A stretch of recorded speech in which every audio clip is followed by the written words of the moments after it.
story in the Times over the weekend that suggested basically that the hopes for Democrats this cycle are coming down to African American voters, and that was the last chance the Democrats really had to keep the Senate. And so I'm wondering, since the president has obviously been targeting African American voters with I think a number of radio appearances, including the Sal Sharpton one, if this latest comment, which seems contrary to him not going on the campaign trail, not meeting with Senate Democrats publicly, and even Vice President Biden said earlier this year, I'll campaign for you or against you, whatever is most helpful. If this is a signal that you guys see the Senate as in very much in jeopardy, and as this kind of a last chance to energize the base. Well, I'll say a couple of things about that. The first is that, at the risk of stating the obvious, the fact of the matter is the stakes in this election are high. There is this is an important opportunity every 2 years, as exists every 2 years, for the American electorate to make their voices heard and to influence the composition of the federal government. They'll also influence the composition of state government in a bunch of states, too.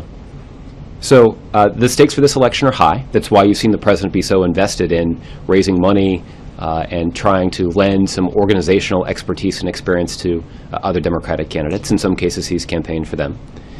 So the president is committed to supporting candidates that support the kind of middle-class agenda that he has strongly advocated. The second point I would make on this is simply that the success of many of these Democratic candidates will depend on their own success in motivating voters that strongly supported the president in 2012. The fact of the matter is that there has traditionally been a drop-off among some segments of the Democratic Party electorate in midterm elections. That's no secret. The president has demonstrated an unprecedented ability to earn the support of and turn out some of those constituencies in support of his campaigns in presidential years.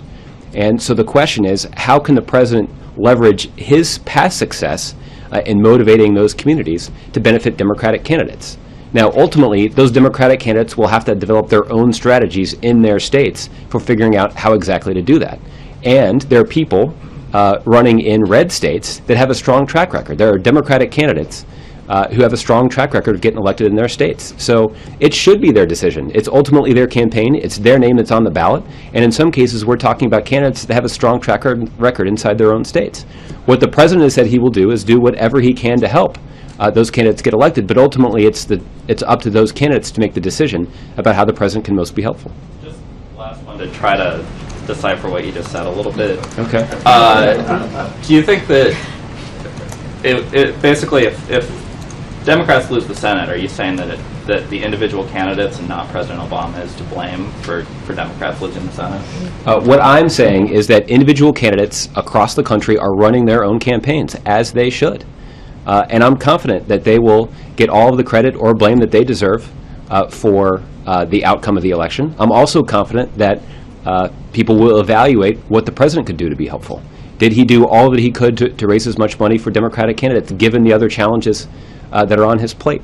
And the president has worked very hard. And I think those of you who've traveled with the president over the last several months can attest to the amount of time that he's spent trying to help Democratic candidates up and down the ballot. So you guys will all decide who deserves the credit and who deserves the blame. What the president is focused on is doing everything that he can to support Democratic candidates across the country.